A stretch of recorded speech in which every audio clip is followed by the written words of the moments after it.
Greetings, VT teachers. I am Marc Vézina, a consultant with the Récit Vocational Training team. Along with my colleague James Byrne, our goal is to help you integrate technology into VT.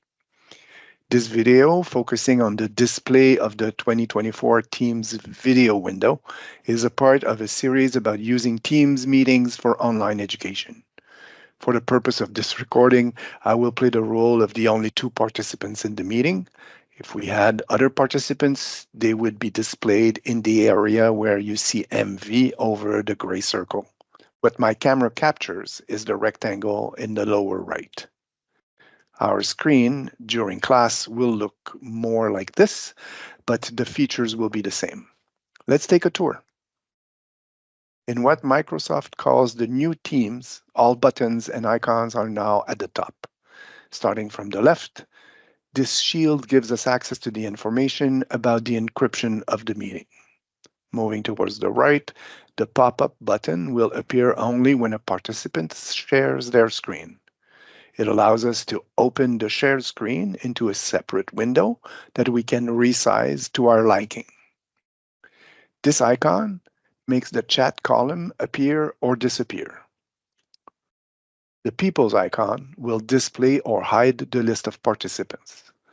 From here, as the organizer, we can mute people or even disable their microphone. We can pin participants if we want to keep them on display on our screen. We can also spotlight them for everyone. We can change their status from guest to attendee and from attendee to presenter, and if necessary, we can also remove them from the meeting. This hand-shaped raise icon allows participants to signal that they want to be heard. Notice that I now appear with a raised hand and the number 1 next to my name. If another participant raises their hand, they will be numbered sequentially. The same button will be used to lower the hand, even if it remains named raise all the time.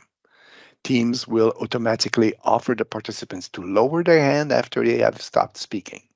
And as the organizer, you can do it manually too.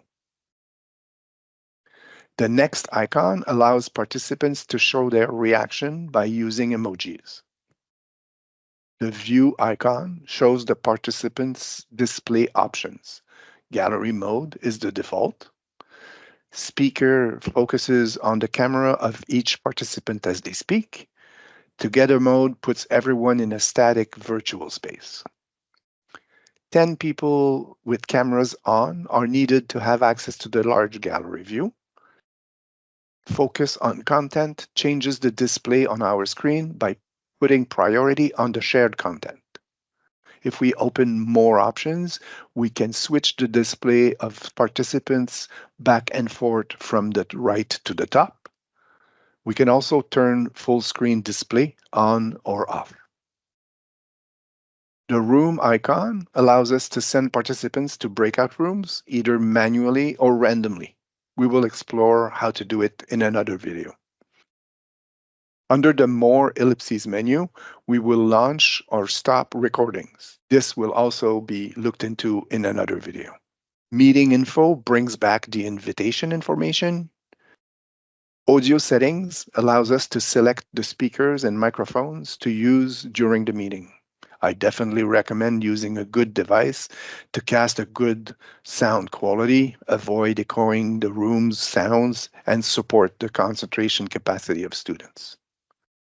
Under Settings, Call Health will display statistics about the quality of the network and the audio-video signal. I invite you to explore on your own the Meeting Settings menu if you think it would be useful in your specific context. As you can see, the accessibility menu is limited to giving priority to participants using sign language and showing captions during the meetings. The last two features here will help participants with their concentration. Chat bubbles can be blocked from popping up in front of the window, and it's the same thing with Teams notifications. Clicking the camera icon will turn it on and off. Using the small arrow to open the menu will allow us to switch cameras if we have more than one, which is not the case on my computer. It will also give us access to a few background options. We can also allow or not automatic adjustment of the brightness of our image. More video effects and settings will bring us to more background options. And clicking Settings adds to the menu we had earlier the option to mirror our video image if, for example, it's important that when we say left hand, it actually appears on the left side of the screen. Clicking the microphone will turn it on and off. Using the arrow to open the menu brings back the audio options that we saw earlier. The details associated with this button will also be covered in a different video because it's the one that we will use to share our screen with our participants. At the end of the meeting, clicking the arrow at the right of the red rectangle gives us the option to simply leave or end the meeting for everybody. Clicking the left part of that red rectangle simply removes us from the meeting but leaves the room open for the others. As you can see, most of these options are useful both for the organizer and the participants. We will explore them in more details in others' videos from the organizer's point of view.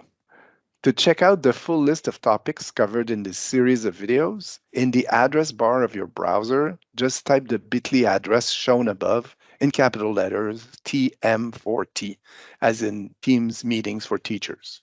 You can also use a mobile device to scan the QR code in the corner.